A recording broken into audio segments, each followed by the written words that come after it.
लेकिन ये साला कर क्या रहा है यहाँ पे? बस इतना ही है। ये 50 रुपए किसने दिए? वो मेरी बुआ का लड़का है ना, उसने दिए। उसको शर्म नहीं आई देती हुई? 50 का तो नारियल आता है।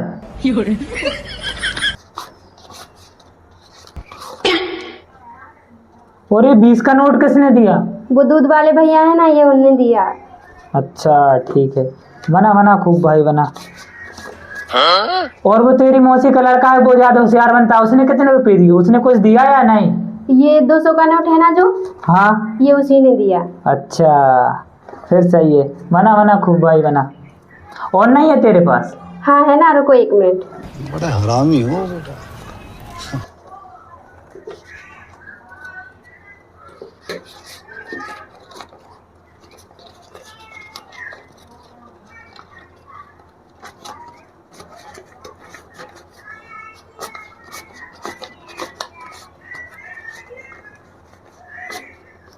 ये पकड़ 20 रुपए, पकड़ना, रख ले।